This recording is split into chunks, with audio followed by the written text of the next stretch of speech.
Qualifier number 7, the X-Cup winter continues, and well, here we are. We got Team RageQuit against 20% Fnatic. So Battlefield of Eternity is our map today. This is still the early rounds of the tournament, meaning that we have a best of 1 on our hands right now. And Team RageQuit, they impressed in the last qualifier. So they're currently trying to get a place within the top 8. If you're not familiar with the system of the X-Cup winter, it's actually pretty simple. Every single season we have roughly 10 qualification tournaments.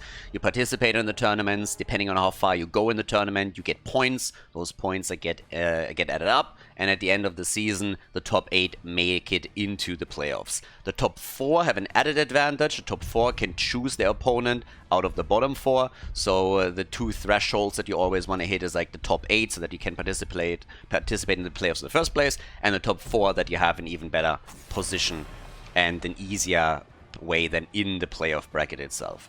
But we have a lot of teams actually fighting right now. So Team Ash, for example, because they were so diligent in every single tournament and participated in all the qualifiers up to now and did fairly well, they're currently in 2nd place.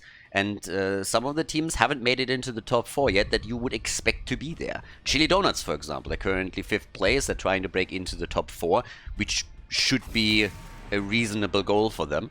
But we have a lot of teams that are currently attempting to break into the top 8, and it is a pretty fierce battle. I mean, we got Three-Legged Cat that had some good games so far. We have Team RageQuit, for example. Hungover had some fantastic matches too, but hasn't participated in all of the tournaments either. So there's a lot of teams currently that still have a chance to make it either into the top 8 or even the top 4. And it's getting interesting, I'm not gonna lie, it's getting very, very interesting here.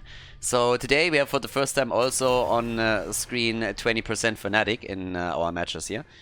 But for Team RageQuit it's kind of important that they make it at least... I mean, you want to go to the semi-final, you want to try and take at least 3rd place here, so we'll see how far they can go. But if they want to make it into the top 8, then yeah, they definitely need to work on that. And they had some insane games against Team Ash just last tournament. I mean, some of those games were incredible. But now we have our early picks. We're in Battlefield, as already mentioned earlier. Johanna is an early pick once again. Stukov and Rhaegar have both been banned. Li Ming and Vala, because they're really good against the immortal pressure, obviously.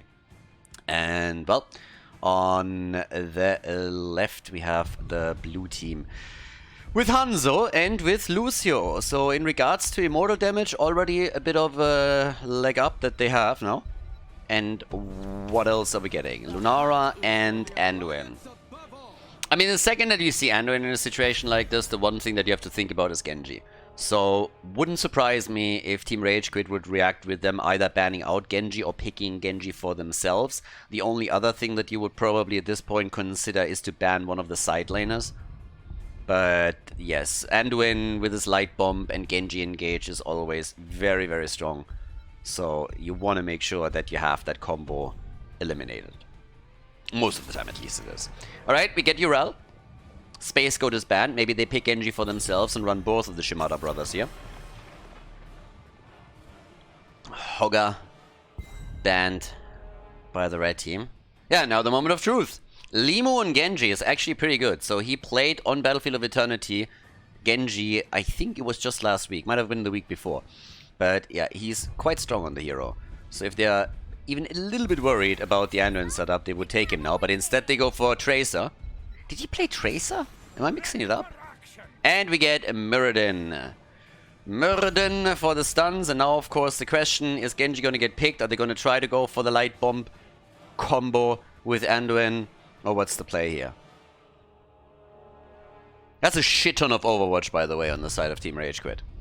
I mean, damn son. They are really going for it, aren't they? More Overwatch, more better. There's the Genji combo. As expected. And Blaze on the side. Now, that doesn't really shock me either. If you have Jojo already, Blaze is always an amazing side laner. But here in Battlefield, you have an additional layer of defense thanks to the bunker. So, yep. That's a pretty good setup that they're running now. And for Team RageQuit, last pick, as we're heading into the best of 1 in the early rounds of the qualification tournament here. And what are we getting from them? They still need a side laner. Need to make that choice there. And they go for Thrall! Green Jesus! Haven't seen him in a while.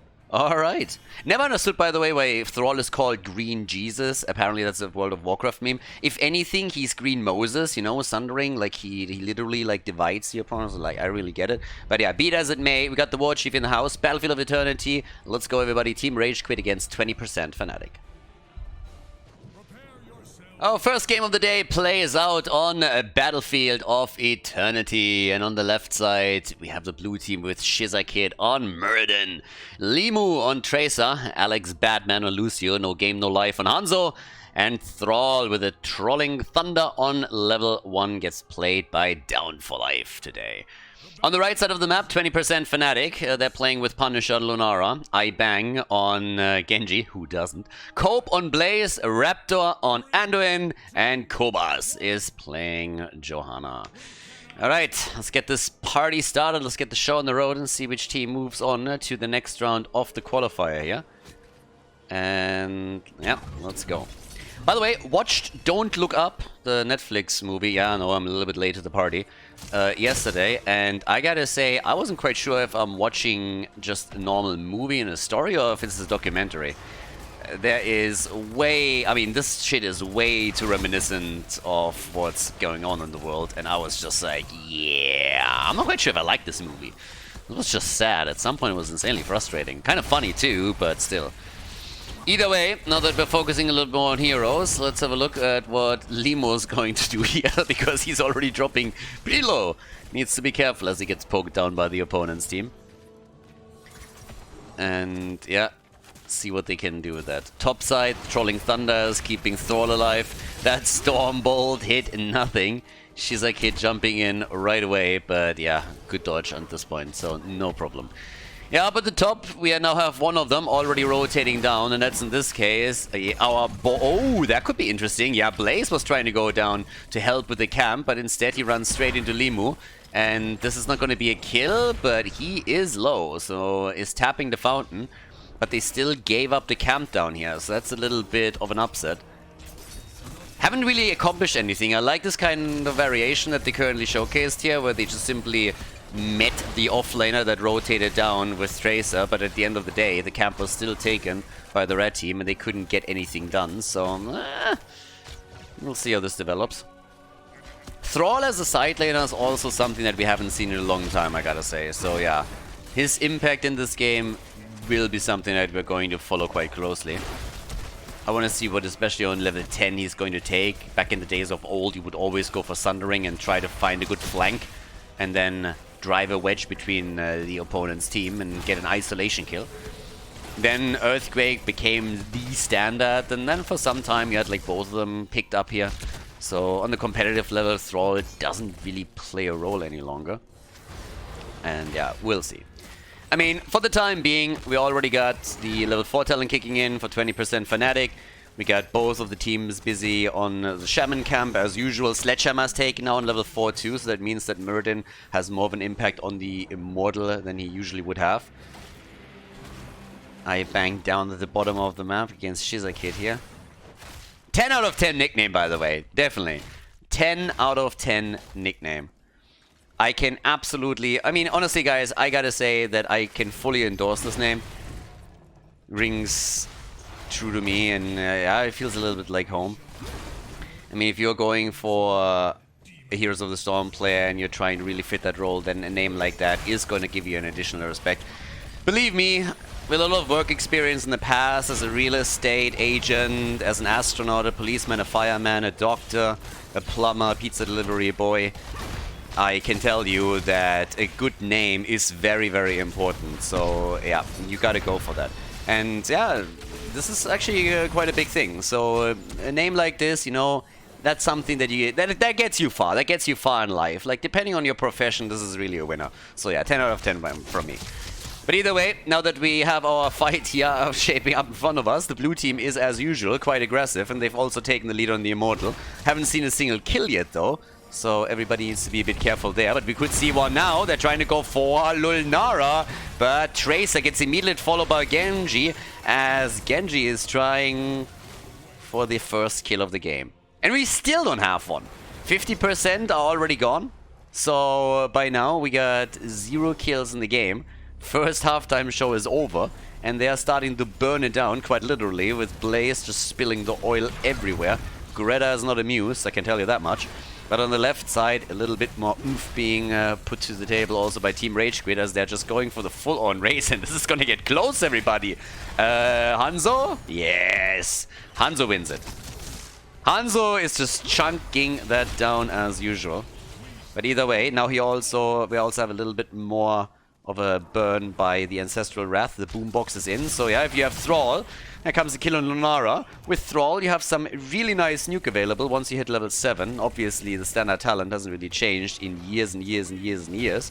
So yeah, Ancestral Wrath, a little bit of sustain, a little bit of a nuke, and it really helps you not only on lane, but also in these team fights. So now with the first kill locked in against Lunara, Bambi died, and that might result in the 4 topside also being taken apart. Because normally Lunara is a big part of the defense, but she's still missing, and that fort has already lost 50% of its HP easily. The level 7 talent was also missing for a long time. Oh. Tracer nearly taken down. And nope, fort survives. Not for long though. We're gonna have someone move in and take it down. So yeah, we'll see how they can go with that. Yeah, Blizzard still has it in the shop. Candy King Muradin, or as I like to call him, Pedo Muradin. I mean, honestly, if you run around at that age and you just like offer candy to kids and everybody that's in your vicinity, something is seriously wrong with that. I don't know what Blizzard was thinking there, but this is especially creepy if you have Orphea in her schoolgirl outfit, or maybe even Lilia on the other side.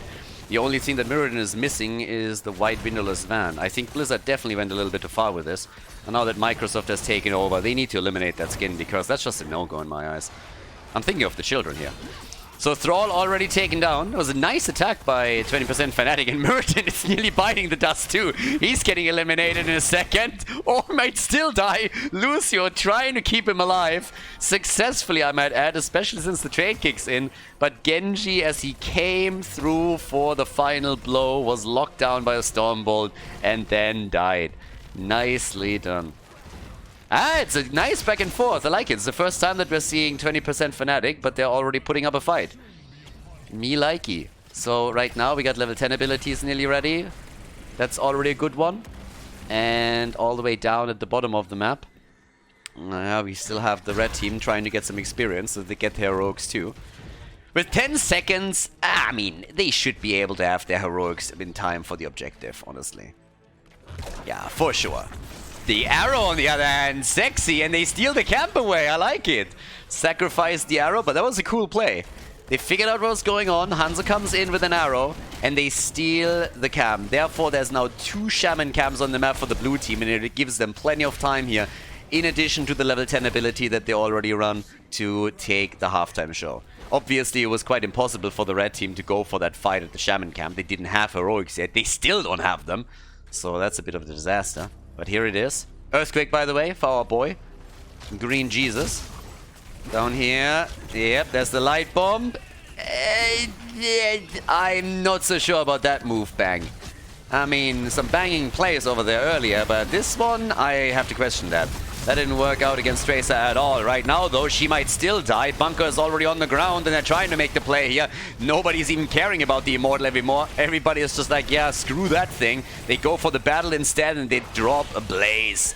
Blaze is down 5 versus 4. They're bringing the hammer here, as everybody starts to slowly move into the middle of the map to take down the Immortal and win the big shield. Muradin still on the prowl here. Another arrow. Lunara gets saved for a short moment of time. But they are really following in all of that, aren't they? Another Stormbolt, another hit. No Iron Skin ready. But Tracer dies. Lunara had enough of this shit. And Genji is also trying to go for the brotherly battle. But he fails. Genji down. Hanzo, he had friends. The power of friendship. Because Hanzo alone would have died. But you know, it's like Lucio that comes in too and he takes him apart. So yeah.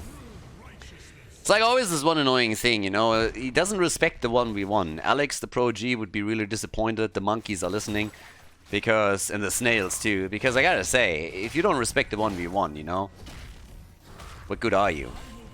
This is like this one thing. But yeah, Hanzo, he just called over his buddy Lucio, and then they took Genji down. So there it is. Next quick move, straight up to the bot lane. Thrall is still up at the top, so it's a 5 versus 4. But at level 13 would be nice. There's the light bomb, and this time he hits Lucio, and bam, get deleted, baby. Lucio is down, and so is Hanzo. Genji got pissed after that last death, and he comes in for the big revenge. They're taking 2, they're taking 3. They're taking all of them down. I mean, Thrall is a little bit too late. I mean, honestly, at this point, we don't need you anymore. You've already disappointed... Well, maybe we do. Yeah, he gets one hit in, but Genji is still banging and is able to get out. Lunara is the only one dealing with the Immortal that moved by now through the fort straight up to the wall at the keep. So, yep, there it is. 5 to 5 kills, 13 to 13. Not bad. Problem for 20% Fnatic is, of course, that they need to take down some structures because they are falling too far behind. But yeah, Thrall is a little bit late. I mean, he was always a bit of a slower one, but anyways. The boots for our boy. Needs to feed that piggy that he's riding on. Color coordination is also on point, by the way. Just saying. Yeah, and up at the top, we now have another camp claimed. Each team took one. I like this, by the way. They're slowing them down on the rotation to the bottom because Thrall has gone for the wall. And he has now forced them to rotate Blaze from a very safe path all the way to the right. And that, of course, loses Blaze a little bit of time. Easy defense up at the top too. Another arrow. And these arrows are starting to become a real problem. Good reaction by Anduin. But no game, no life is honestly throwing out some nice ones. They're risking a lot with these. They're not necessarily playing it safe with every single one. But they have a lot of opportunities thanks to that. 32,000 from Lunara. We got 31,000 from Hanzo. Blaze is trying to escape and is able to get away. But Shizak hit with his Muradin uses the sledgehammer to get some added pressure. That is a shitty trade. I understand why you want to take the forward, but boys, you need to head down. Because if you lose the keep at the bottom of the map, yeah, you are in a rough spot. Now, they still hold on to it. Maybe 10% damage. Not too much. But yeah, I still got to be cautious here. Now, camps are up, and I gotta admit that the blue team is a little bit late to the party. So they're now making it in, but the Immortals are already up, and the red team is ready for the battle, so they're sitting right here. They need Hanzo right now. He needs to chunk this down, need to do it quickly. So a quick check what's happening up there top. Yeah, they go for the fight already. So far, ults have not really been used. Arrows back up again, so Hanzo could always go for a quick reaction. Halftime show victory for Team RageQuit once more, and the camp is pushing at the bottom. Tracer is just buzzing around, bzz, bzz, bzz, needling away at them, whereas Lucio ate quite a bit of Lunara damage here. Genji tries again, this time he didn't hit, comes in again with the X strike, and gets zipped out immediately. But Lucio is still alive. Now they're turning it on Blaze, who has the bunker up, might have to use his ult, comes in with the jet propulsion and hits Hanzo. Bunker is already out. Tracer in the backline against Lunara, but they're going again for Jojo, and she doesn't seem to have the Iron Skin ready. Jojo is down, so is Bambi. They're trying to go for Blaze, and he explodes too. The fire bed annihilated. At least Genji gets together with Lunara a counter kill, but he himself dies too. And of course, I mean, that camp has done serious damage at the bottom already. Not a good look for 20% Fnatic. They're definitely going to lose the keep, and they might lose the game right here, right now. Another kill, this time against Anduin. He's dead too, and an easy move towards the core. This should be the end of the first game of the day here in qualifier number 7 of the X Cup Winter.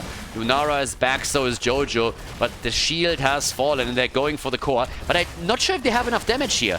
Muradin is still trying, and yes, he has a Stormbolt talent on level 4, so he's actually doing a lot of work here, and they're not dealing with him at all. Someone needs to go for the Dwarf now, and they're all just right-clicking the core. Another Stormbolt seals the deal, and that is a victory for Team RageQuit as they move on to the next round of the X Cup Winter Qualifier number 7.